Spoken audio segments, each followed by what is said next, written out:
was wandering in the street, and some of the boys saw me, and gradually they came to me. And actually I did not try anything for developing this institution. The boys did it. They are all educated, they are not fools. Mr. Howard is MA. He is also BA. He is doctor, PhD, so they are all educated. So they are not fools that they are taking this blindly, you know. Most of my students, they were under the spell of this LSD, but they are given up everything.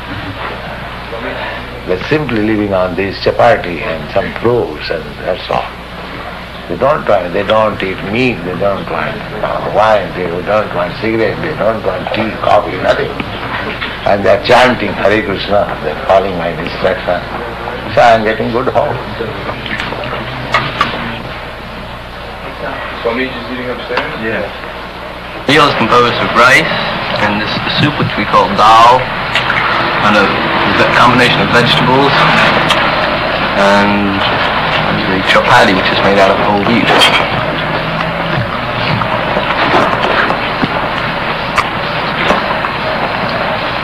You see, it's all vegetable and grain. Sometimes some fruit. There's fruit in the dal. No meat. No animal product, just eggs. This is because in the Gita, Krishna has told us what he wants us to eat, namely fresh fruits and grains, not animal products. And so we have a very delicious meal here. It's very cheap. It goes a long way. It's quite easy to prepare, and we have a lot of fun. Essentially, these are foods that are prescribed according to Orthodox Vaishnavite discipline. You know. So these foods are prescribed, but we don't necessarily prescribe them for everybody. The main thing is no meat, fish, and eggs. no meat, fish, and eggs. Why not? Well, because in the scriptures it states that certain foods Krishna will accept. So we have to offer our food to Krishna. We have to offer the food that he'll accept. The food that he'll accept is stated as vegetables, fruits, leaves, water.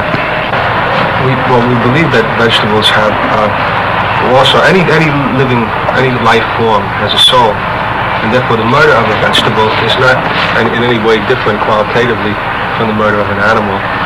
But the thing is that vegetables are our allotment according to Scripture. We can eat certain foods that are given to us to eat by God. If we eat food that's not given to us to eat, that's robbery.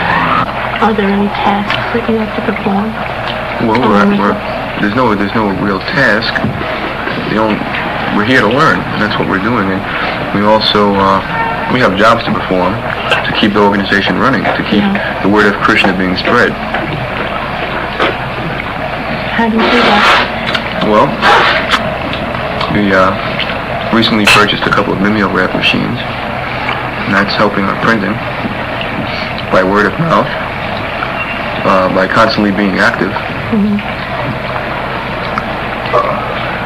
Do you work? Yeah, we all work. Yeah. Is this kind of like, but you meet here every day, so... Well, I'm devoting all my time here, so I work here all day. Money has to come in also. Some of us work regular jobs and devote most of our money here, if not all. Do you feel any different since you returned? I feel very good. And closer to God. What introduced you to this book? A friend of mine told me about Love Celebration at Tompkins Square Park, which was last Thursday, or Thursday before last. And I knew I had been seeking a guru for a while. So Krishna sent me there, and I was there. And after meeting some of the initiates, I knew that the Swami really had to be into something. So I came the very next morning, and I've been here since then. I came here in America in September 1965. My mission is to preach the philosophy of Lord Chaitanya, chanting Hare Krishna, Krishna Krishna, Hare Hare, Hare Rama, Rama Rama, Hare Hare. This transcendental vibration will cleanse the dirty things of the mind. It doesn't matter what he is. This transcendental vibration is equally appealing to everyone without any question of language, nationality, creed or caste, because it is coming forth from the depth of the soul. This simple vibration can deliver the people of this age to salvation. Human life is meant for getting out of the threefold miseries of this material existence and forgetting their life's aim.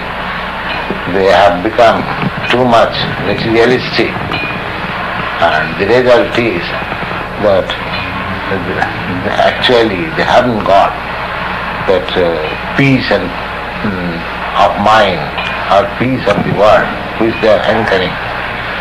And if they take to these chanting, transcendental vibration, their mind, the darkness of the mind will be clear, and they can clearly see their actual identity as part and parcel of the Supreme Lord, or Krishna, and dovetailing their activities in that relationship, everything will be sublime.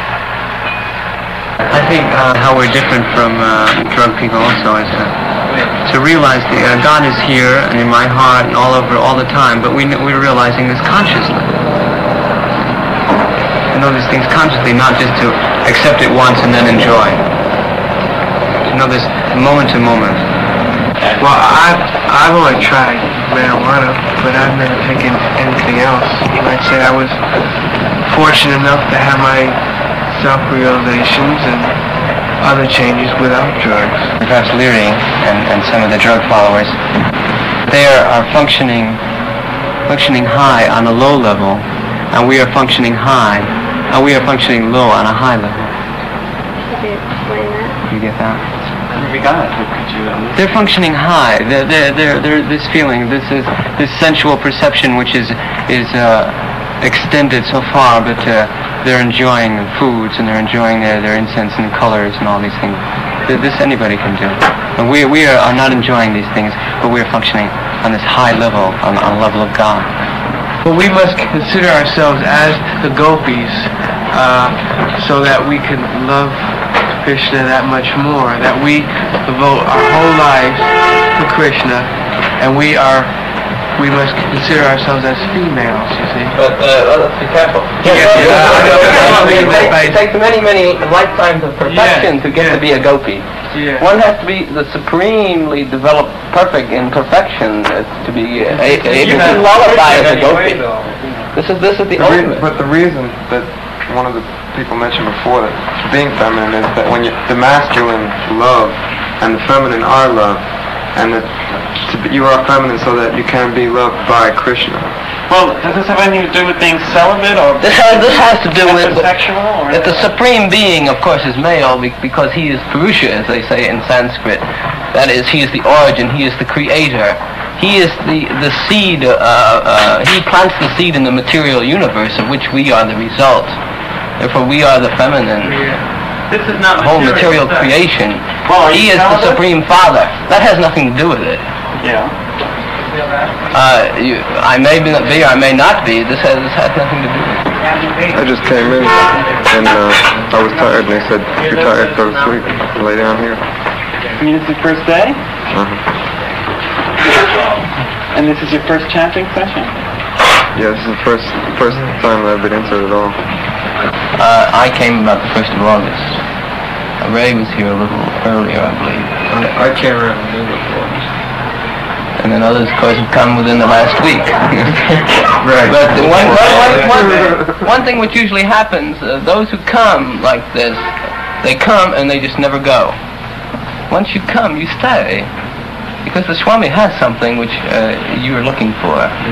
The first thing they did for us was give us our method of chanting, which is so powerful that it will work for anyone.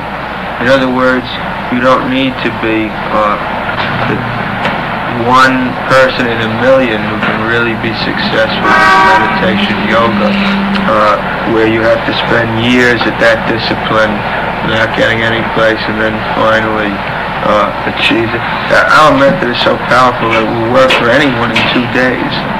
Should I bow down when I don't feel anything? Should I say these words when I don't feel anything? He says yes, because this is a training.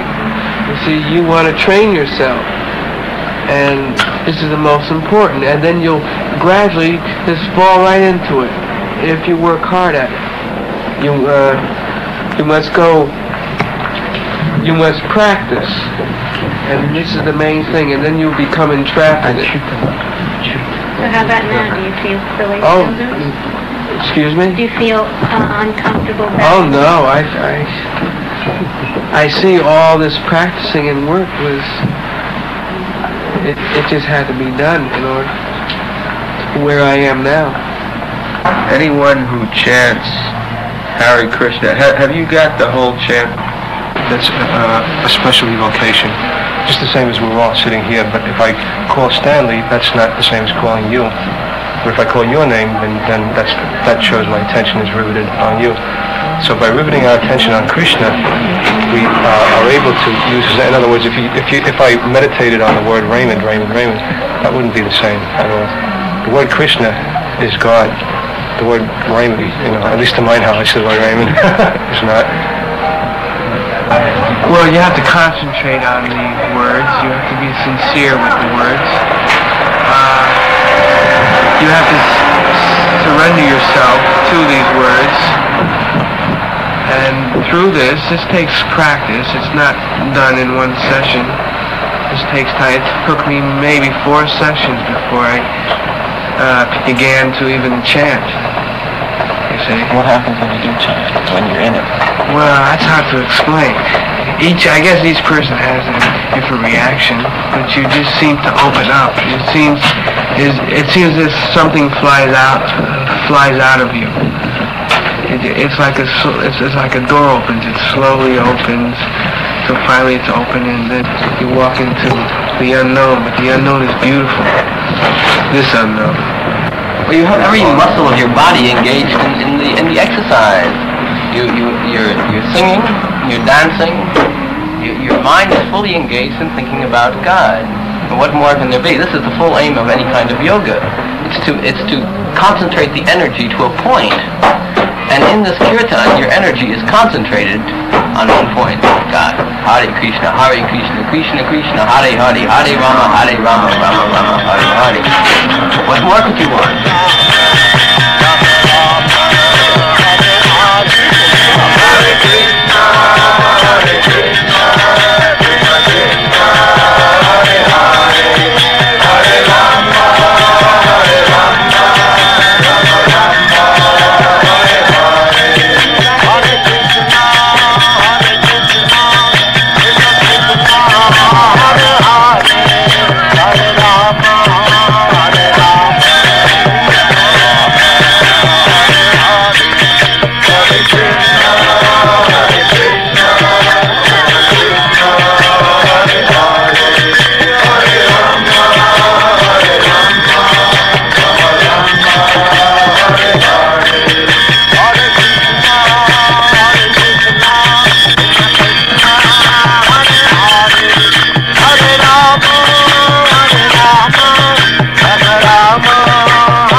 All